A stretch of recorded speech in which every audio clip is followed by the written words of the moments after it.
Hello friends, welcome to Indian study पर आपका स्वागत है। दोस्तों, जैसा कि आप सभी लोग जानते हैं, मैं डेली बेसिस पे आपको वीडियो प्रोवाइड करवा रहा हूं जीके और हिंदी की, जो कि आपके आने वाले एग्जाम यूपी पुलिस कांस्टेबल के लिए एग्जाम के रिगार्डिंग बेहद इंपॉर्टेंट है। वीडियो को एंड तक जरूर देखिएगा, क्योंकि लास्ट में मैं आपसे क्वेश्चंस भी पूछूंगा और उसका आंसर आपको कमेंट बॉक्स में बताना होगा।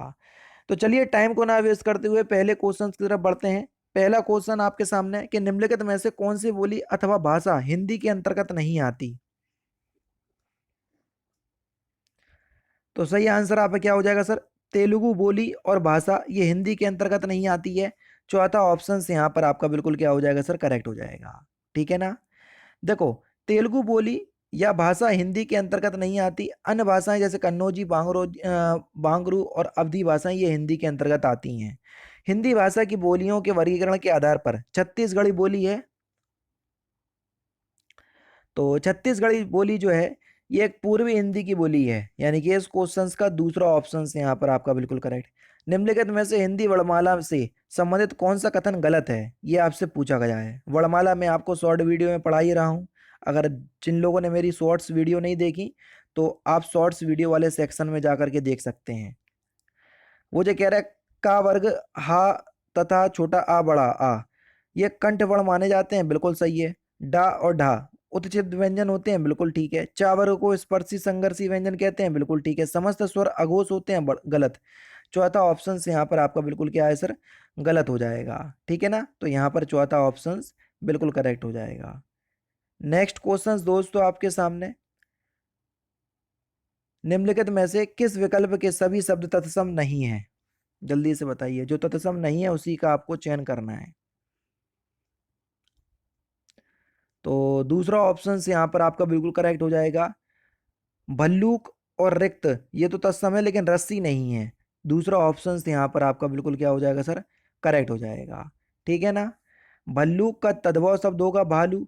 रिक्त का तद्भव शब्द हो जाएगा रीता। जबकि जे रस्सी जो है का तत्सम शब्द रज्जू होगा, यानी कि रस्सी तद्भव शब्द है, ना कि तत्सम। निम्नलिखित में से कौन सा शब्द धनुष का पर्यायवाची शब्द नहीं है? तो बेसिक बेसिक शब्द धनुष का पर्यायवाची शब्द नहीं है। तीसरा ऑप्शन करेक्ट। निम्नलिखित विकल्पों में से कौन सा विकल्प कौन सा विलोम योग वो सही नहीं है? रहित का विलोम शब्द आपका विरहित दे रहे हैं, गलत। रहित का विलोम शब्द सहित होगा, ना कि विरहित।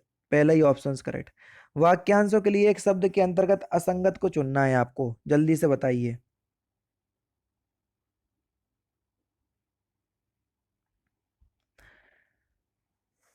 पहला है आपका हाथ से कार्य करने वाले कौशल को बोलेंगे हस्त लाघव, ठीक है। सुंदर और लंबे बालों वाली स्त्री को विकेशनी बोलेंगे, गलत। दूसरा ऑप्शन से यहाँ पर आपका बिल्कुल क्या हो जाएगा सर? करेक्ट हो जाएगा। सुंदर और लंबे बालों वाली स्त्री को केसनी बोलते हैं, ना कि विकेशनी। वर्ण और व्रण शब्द का सही अर्थ युग्म क्या है? वर्ण का मतलब हो जाएगा आपका रंग और व्रण का मतलब घाव। तीसरा ऑप्शन करेक्ट। निम्नलिखित विकल्पों में से कौन सा वाक्य शुद्ध है? जल्दी से बताएं, कौन सा वाक्य शुद्ध है? डी ऑप्शन, रविवार को तो सभी जगह अवकाश होता है। चौथा ऑप्शन से यहाँ पर आपका बिल्कुल करेक्ट। निम्नलिखित में से कौन सा शब्द स्त्रीलिंग सूचक है? ये आपसे पूछा गया है, जल्दी से बताएं। स्त्रीलिंग सूचक। तो सही आंसर क्या हो जाएगा? सफाई शब्द जो है वो एक स्त्रीलिंग शब्द है। पहला ऑप्शन करेक्ट। निम्नलिखित में से कौन सा कथन एक वचन शब्द है? जल्दी से बताइए।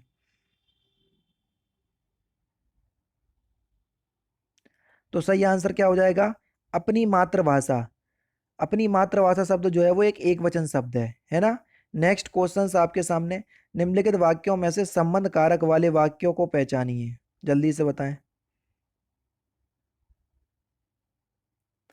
सही आंसर हो जाएगा, आराध्या की बहन विवेक बिहार में रहती है। देखो, संबंध कारक का विभक्ति चिन्ह क्या होता है? काकी के, नानी ने, रारी रे, है ना? तो देखो की शब्द आ गया, बस यहीं से आप पहचान जाओगे। तो चौथा ऑप्शन बिल्कुल करेक्ट हो जाएगा। मंदिर में जाने के बाद मन को शांति मिली, इस वाक्य का काल पहचानिए, ये कौन सा काल है? तो सही आंसर क्या हो जाएगा? पूर्ण वर्तमान काल। तीसरा ऑप्शन से यहाँ पर आपका बिल्कुल करेक्ट। सरपंच ने सबको उपस्थित रहने का निर्देश दिया, इस वाक्य में कौन सा वाच्य है? तो ये एक कृतवाच्य वाला वाक्य है जहां कर्ता की प्रधानता होती हो, पहला ऑप्शन बिल्कुल करेक्ट। ठीक है। नेक्स्ट क्वेश्चन, पानी में थोड़ा बर्फ डालकर उसे धीरे धीरे हिलाओ ताकि वह जल्दी ठंडा हो जाए, इस वाक्य में समुच्चय बोधक शब्द कौन सा है? तो सही आंसर आपका क्या हो जाएगा सर? ताकि। ताकि शब्द जो है वो एक समुच्चय बोधक शब्द है, समुच्चय बोधक अव्यय का प्रकार होता है ना। ये एक शब्द जो है ये समुच्चय बोधक शब्द है। ठीक है। नेक्स्ट क्वेश्चन देखो, निम्नलिखित में से किस शब्द में परा उपसर्ग है? उपसर्ग किसी भी शब्द के आगे लगाए जाते हैं, जल्दी से बताएं। तो सही आंसर हो जाएगा आपका परामर्श में परा उपसर्ग है, पहला ऑप्शन करेक्ट। दूसरा ऑप्शन करेक्ट। निम्नलिखित में से कौन सा शब्द अया प्रत्यय लगने से बना है? खवैया। खवैया शब्द में अया प्रत्यय है, तीसरा ऑप्शन करेक्ट। नारी प्लस उचित का संधि रूप क्या होगा, जल्दी से बताएं। तो सही आंसर हो जाएगा आपका नारियोचित, दूसरा ऑप्शन करेक्ट। किस शब्द का संधि विच्छेद गलत है? तो सही आंसर आपका क्या हो जाएगा सर? प्रतीक्षा। प्रति प्लस इच्छा दे रहे हैं, गलत है। इच्छा में ई, बड़ी ई आएगी, है ना, इस यहाँ तो छोटी ई दे रहा है, इसलिए चौथा ऑप्शन यहाँ पर आपका बिल्कुल गलत गलत है। गगन को चूमने वाले में कौन सा समास होगा? गगन को चूमने वाला यानी कि गगन चुंबी में कौन सा समास है? कारक चिन्हों का बोध हो रहा, और जहां पर कारक चिन्ह आ जाए तो वहां पर अपने आप ही तत्पुरुष समास हो जाता है, पहला ऑप्शन करेक्ट। निम्नलिखित में से किस विकल्प में शब्द और उससे संबंधित समास अशुद्ध यानी कि गलत है? छात्रावास में, छात्रावास यानी कि छात्रा के लिए आवास, तो यहाँ पर संप्रदान तत्पुरुष दे रहे, तो पहला तो बिल्कुल ठीक है। ऋषिराज यानी कि ऋषिराज का अगर समास विग्रह करोगे तो ऋषियों में राजा, उसी को तो बोलेंगे। मैं कारक चिन्ह आ रहा जो कि अधिकरण कारक में देखने को मिलता है, ये भी ठीक है। श्रमजीवी, श्रमजीवी का समास विग्रह करो, श्रम से जीवित रहने वाला, और श्रम से जीवित रहने वाला यानी कि से कारक चिन्ह का यूज जुड़ने के लिए हो रहा तो करण कारक होना चाहिए, लेकिन यहाँ अपादान कारक दे रहे, इसलिए तीसरा ऑप्शन करेक्ट। किस वाक्य में प्रश्न सूचक चिन्ह का प्रयोग सही हुआ है? तो सही आंसर आपका क्या हो जाएगा सर? क्या वह तुम्हारा घर ही है, तीसरा ऑप्शन से यहाँ पर आपका बिल्कुल करेक्ट हो जाएगा। प्रश्न सूचक शब्द का सही प्रयोग हुआ यहाँ पर। ऊंचे पद पर बैठे व्यक्ति को फिल इन द ब्लैंक्स नहीं होना चाहिए। ऊंचे पद पर बैठे व्यक्ति को कान का कच्चा नहीं होना चाहिए, पहला ऑप्शन करेक्ट। ऐसा छंद जिसके पहले और तीसरे चरण में 13-13 मात्राएं और दूसरे और चौथे चरण में 11-11 मात्राएं होती हैं, प्रत्येक पंक्ति में कुल 24 मात्राएं होती हैं, उस छंद को क्या कहते हैं? तो उस छंद को हम दोहा छंद कहते हैं, चौथा ऑप्शन बिल्कुल करेक्ट। अलंकार का नाम बताइए।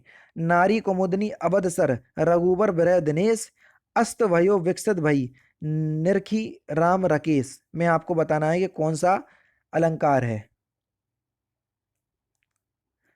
तो सही आंसर आपका क्या हो जाएगा सर? तीसरा ऑप्शन सांग रूपक। सांग रूपक जहां उपमेय में उपमान के अंगों का आरोप हो वहां सांग रूपक अलंकार होता है, तीसरा ऑप्शन करेक्ट। महादेवी वर्मा की भक्तिगण किस विधा की रचना है? तो किस विधा की रचना है? संस्मरण रेखा चित्र, तीसरा ऑप्शन करेक्ट। वर्ष 1968 में दो चट्टानें रचना के लिए किसे साहित्य अकादमी पुरस्कार से नवाजा गया था?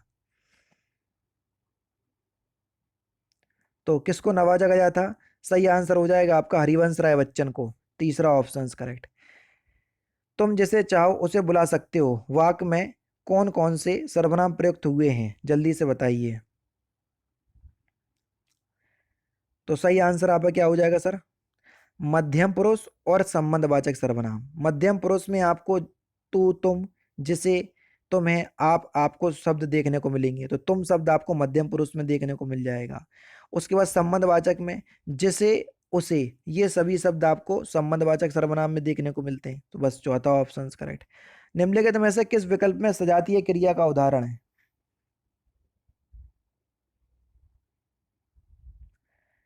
सजातीय क्रिया वे क्रिया है जहां कर्म तथा क्रिया दोनों ही एक ही धातु से बनकर के साथ प्रयुक्त होते हैं, सजातीय क्रिया कहलाती हैं। ठीक है। तो विजय ने स्नातक की पढ़ाई की, दूसरा ऑप्शन करेक्ट। निम्नलिखित में से सार्वजनिक विशेषण किसमें है, ये आपसे पूछा गया है। सार्वनामिक विशेषण।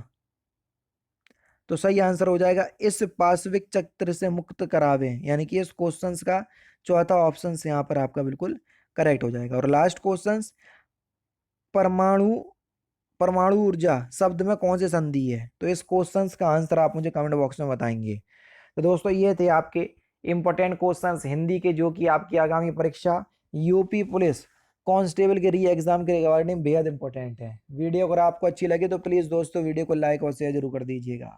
बाकी फिर मिलते हैं नेक्स्ट क्लास में, नेक्स्ट सेशन में। जय हिंद, जय भारत।